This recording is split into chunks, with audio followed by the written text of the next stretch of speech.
Hello everyone and welcome to this video channel Science Class 8. Today let's study chapter number 15, some natural phenomena.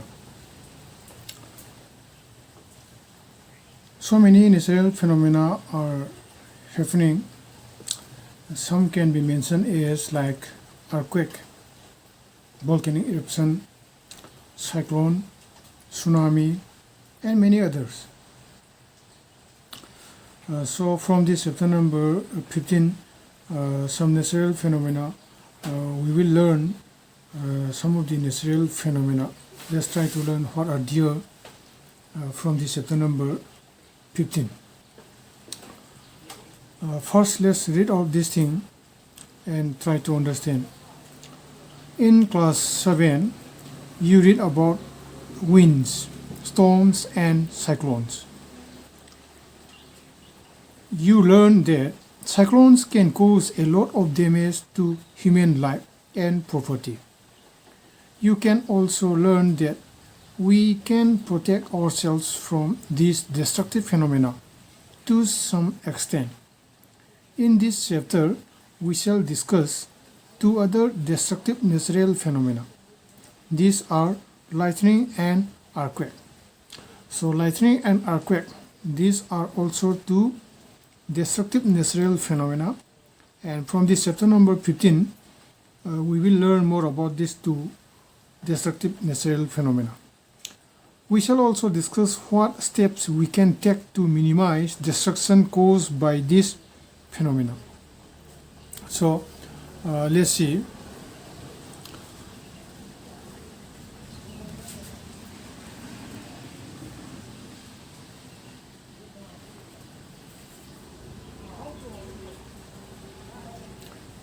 Lightning. You might have seen sparks on an electric pole when wires become loose.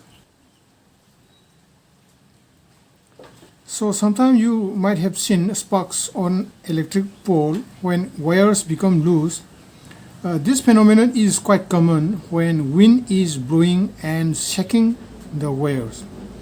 So this phenomenon is also quite common. How it happens when wind is blowing and shaking the wires.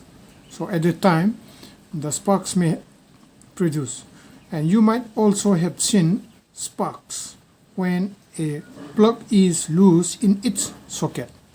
So when a plug is loose in its socket, then sparks sometimes we have seen. And lightning is also an electric spark. Lightning is also an electric spark, but on a huge scale. So, in ancient times, people did not understand the cause of these sparks. So, in the ancient times, people did not understand the cause of these sparks. They were therefore afraid of lightning and thought that the wrath of gods was visiting them. So, in the ancient times, people did not understand the cause of these sparks. So, they were therefore afraid of lightning and thought that these are how they think is that God are visiting about them. They were thinking in that way. Now, of course, we understand that lightning is caused by the accumulation of charges in the clouds. So lightning is caused by accumulation of charges in the clouds. We need not be afraid of lightning. We need not be afraid of lightning. But we have to take precautions. We have to take precautions. We have to take precautions to protect ourselves from the deadly sparks. So when the human body is exposed to deadly sparks, then even not only the human, even animals also can die. So we should be very careful and we should take some precautions. Here, let's see the sparks that the Greeks knew about. And how the sparks the Greeks knew about it, let's see. The ancient Greeks knew as early as 600 BC, before Christ, that when amber is a kind of resin. Amber is a kind of resin. Amber was rubbed with fur, and it attracted light objects, such as here. So, when amber is rubbed with fur, then it attracts light objects, such as here. Light objects, such as here. You might have seen that when you take off woolen or polyester cloths, your hair stands on end. This happens during the winter season. In the cold season, we wear mostly woolen or polyester cloths. So during the time when we try to take out that clothes from our body, then sparks we can see. So your hair stands on end. So if you take off these clothes in the dark, you even see a spark and hear a crackling sound. In 1752, Benjamin Franklin, an American scientist, Benjamin Franklin, American scientist in 1752, saw that lightning and the spark from your clothes are essentially the same phenomena. So lightning and the spark from our clothes are essentially the same phenomena. However, it took 2000 years for this realization to occur. So, this realization, to know about this realization, it took 2000 years, so long year. So, here I wonder why they took so many years to realize the similarity. Here is one question. So many years it took to realize the similarity. How? Then scientific discoveries are a result of hard work by many people. So it can sometimes take a long time. So here is the answer. Scientific discoveries are a result of hard work by many people, and it can sometimes take a long time also. So here we shall now study some properties of electric charges. Here we shall now study some properties of electric charges. What are the properties? Let's try to understand. We shall also see how. In the next page, let's see.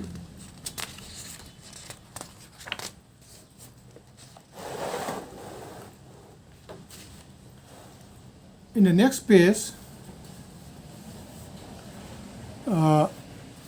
page number 210, say they are related to the lightning in the sky.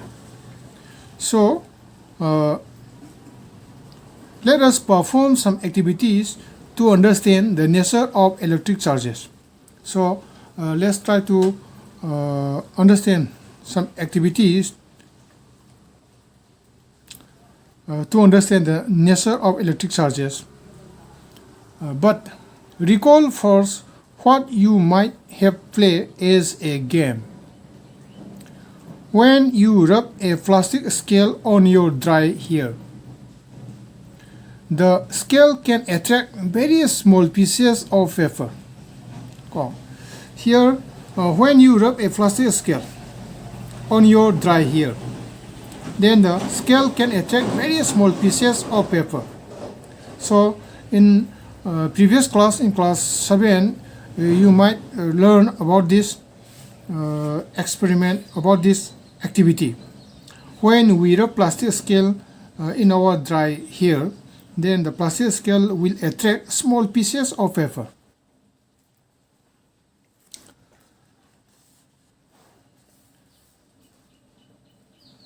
Charging by rubbing. Let's see, charging by rubbing. Activity 15.1. Here, let's see. Take a used ball pen refill and rub it vigorously with a piece of polythene. With a piece of polythene, we have to use a ball pen refill and rub it vigorously with a piece of polythene.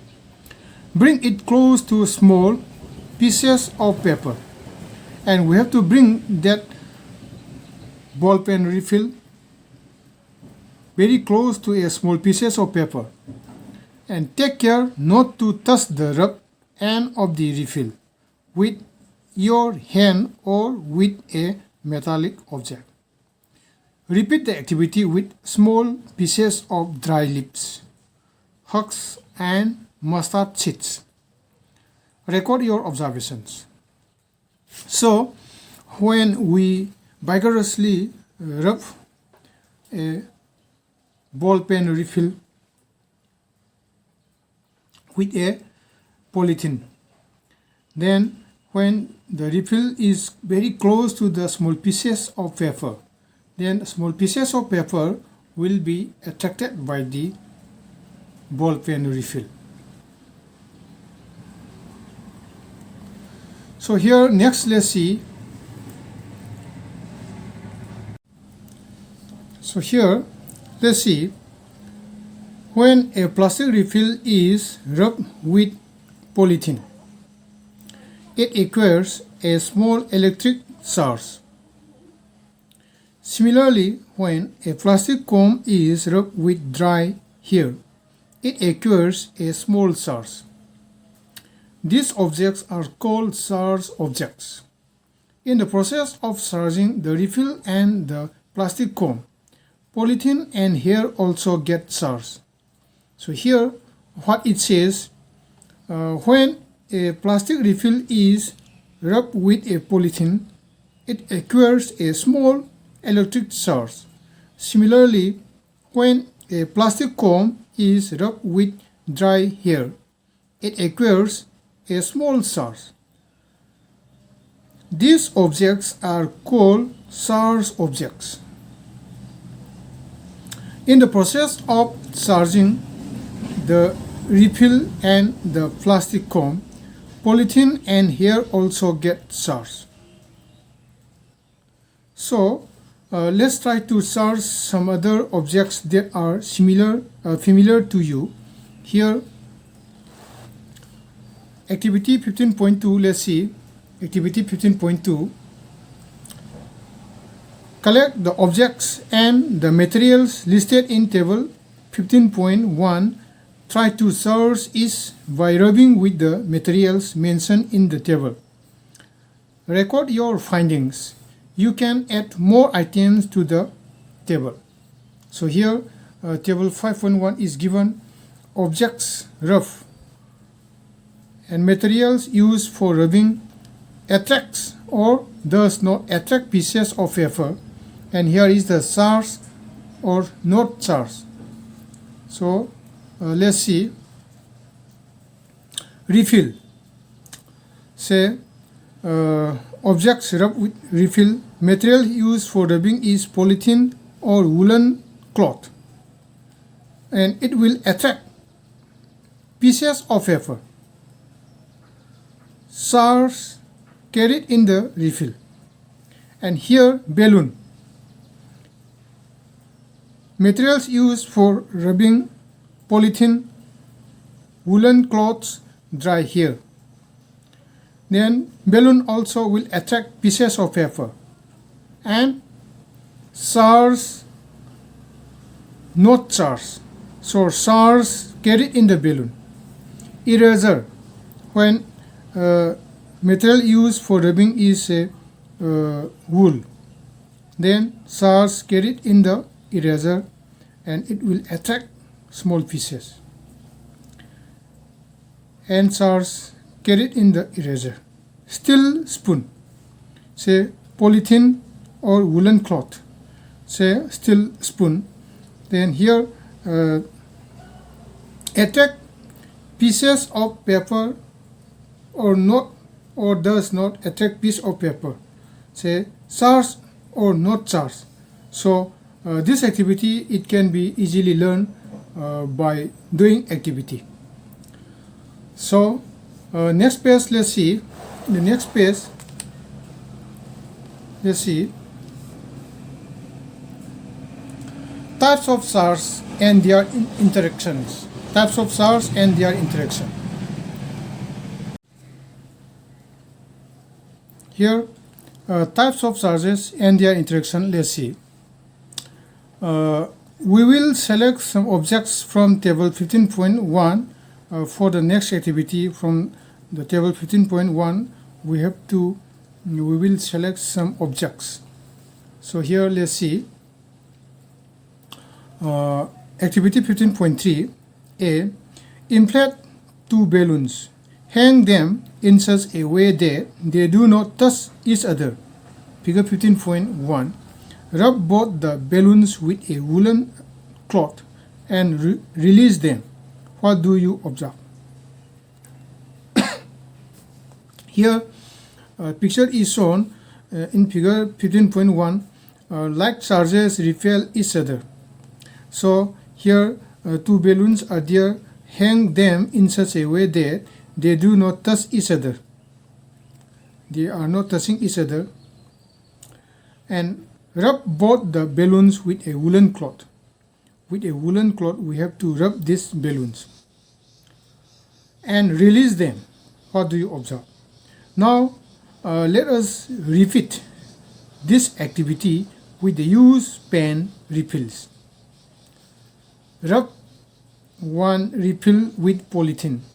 Place it carefully in a glass tumbler using the tumbler as a stand. Figure number 15.2.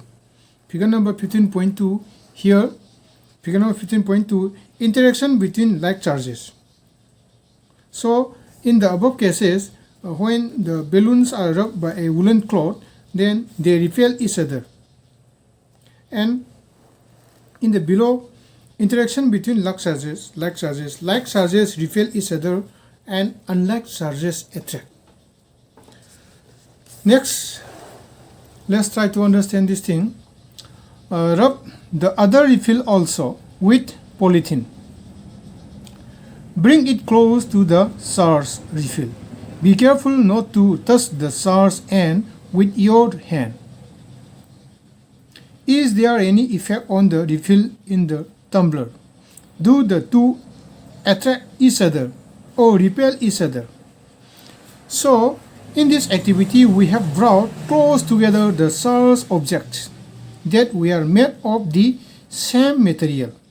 What happens if two charged objects made of different materials are brought close to each other? Let's find out. Say, number B, rub a refill and place it gently in a glass tumbler as before we have done in figure number 15.3. Bring an inflated charged balloon near the refill and observe. So here, unlike charges attract each other.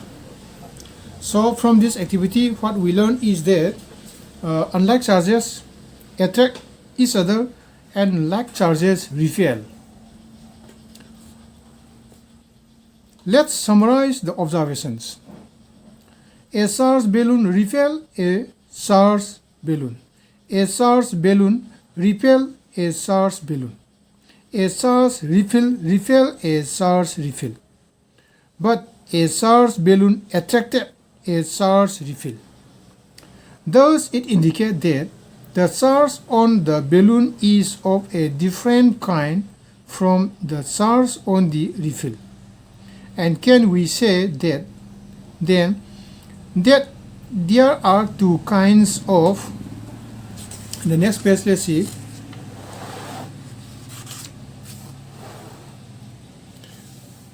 There are two kinds of charges. So we also say that the charges of the same kind repel each other, while charges of different kind attract each other. It is a convention to call the SARS acquired by a glass rod when it is rubbed with silk as positive. The other kind of SARS is said to be negative.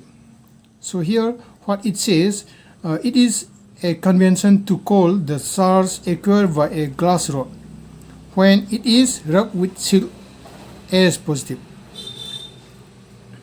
It is convention to call the SARS acquired by a glass rod when the glass rod is rubbed with a silk cloth. Then the glass rod when it is rubbed with a silk is positive. So the other kind of SARS is said to be negative. So here it is observed that when a SARS glass rod is brought near a SARS plastic straw rubbed with polythene, there is attraction between the two. So what do you think would be the kind of SARS on the plastic straw? Your guess that the plastic straw would carry a negative SARS is correct. So it is observed that when a SARS glass rod is brought near a SARS plastic straw and rubbed with polythene, and there is attraction between the two, then what do you think would be the kind of SARS on the plastic straw? Say your guess that the plastic straw would carry a negative SARS is correct.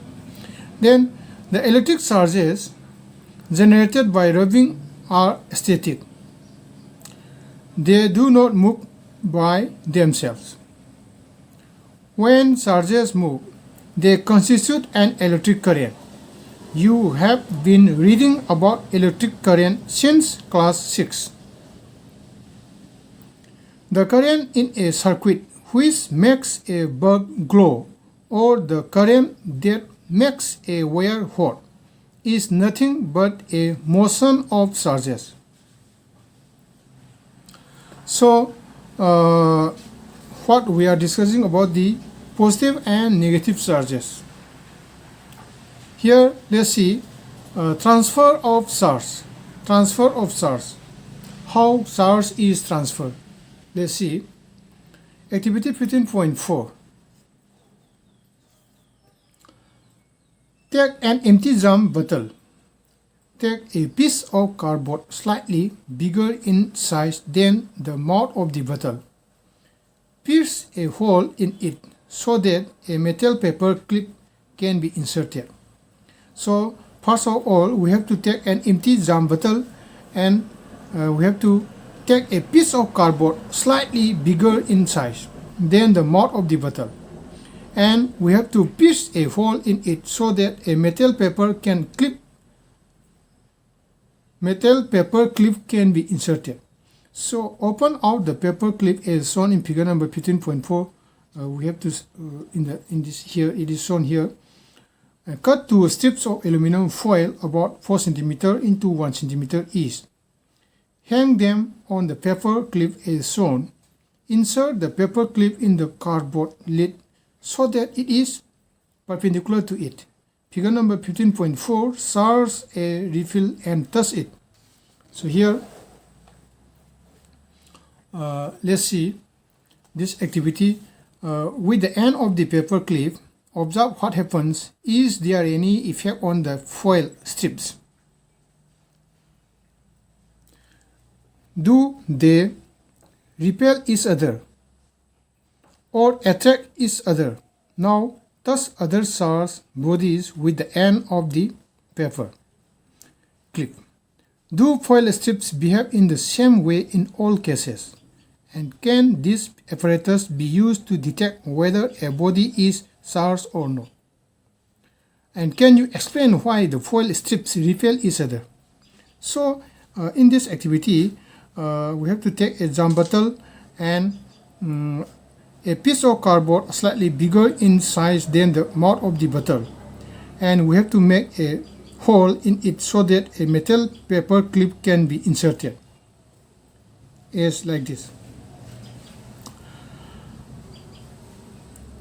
and open out the paper clip as shown in figure number say 15.4 and cut two strips of aluminum foil about 4 cm into 1 cm each, and we have to hang them on the paper clip as shown like this. And with the end of the paper clip, observe what happens. Is there any effect on the foil strip? And do they repel each other or attract each other? They repel each other or attract each other. And now touch other shards bodies with the end of the paper clip. And do foil strips behave in the same way in all cases? And can this apparatus be used to detect whether a body is charged or not? So by this, a body can be detected whether it is charged or not. And can you explain why the foil strips repel each other?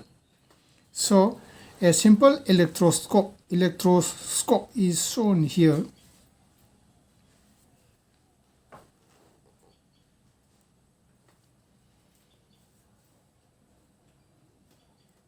The aluminum foil strips receive the same charge from the charge refill through the paper clip. And remember that metals are good conductors of electricity. The strips carrying similar charges repel each other and they become wide open. Such a device can be used to test whether an object is carrying charge or not. This device is known as electroscope. So electroscope is nothing, it is a device. How it works. So the aluminum foil strips receive the same charge from the charge refill through the paper clip. And we have to remember that metals are good conductors of electricity. And the strips carrying similar charges repel each other and they become wide open. And such a device can be used to test whether an object is carrying charge or not. This device is known as electroscope. So, thus, we find that electrical charge can be transferred from a charged object. Electrical charge can be transferred from a charged object to another through a metal conductor. So, touch the end of the paper clip gently with hand and you will find a change in next page. You will find a change in the foil strips. They come back to their original state. Repeat charging of foil strips and touching the paper clip. Every time you will find that the foil strips collapse as soon as you touch the paper clip with hand. Why does it happen?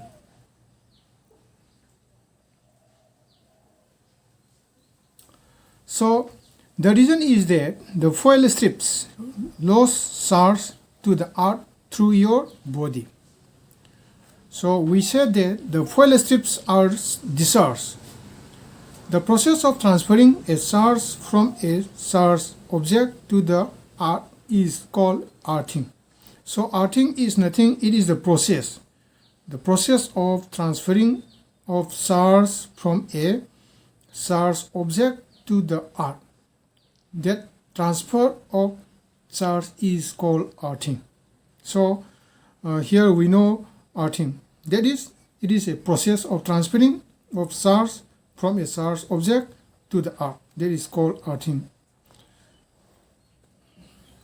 Earthing is provided in buildings to protect us from electrical shocks due to any leakage of electrical current. So earthing is provided in most of the buildings to protect us from electrical shocks due to any leakage of electrical current. Table 15.5, let's see the story of lightning. It is now possible to explain lightning in terms of the charge produced by rubbing. It is now possible to explain lightning in terms of the charge produced by rubbing. Lightning it is now possible to explain lightning in terms of the charges produced by rubbing. So here let's see. You learned in class 7 that during the development of a thunderstorm, the air currents move upward while the water droplets move downward. These vigorously movements cause separation of charges by a process not yet completely understood. The positive charges collect near the upper edges of the clouds and the negative charges accumulate near the lower edges. So there is accumulation of positive charges near the ground also. When the magnitude of the accumulated charges becomes very large, the air, which is normally a poor conductor of electricity, is no longer able to resist their flow. Negative and positive charges meet, producing streaks of bright light and sound. We see streaks as lightning. Say figure number 15.5. The process is called an electric discharge. Here, let's see the process of electric discharge is shown here. Process of electric discharge is shown here.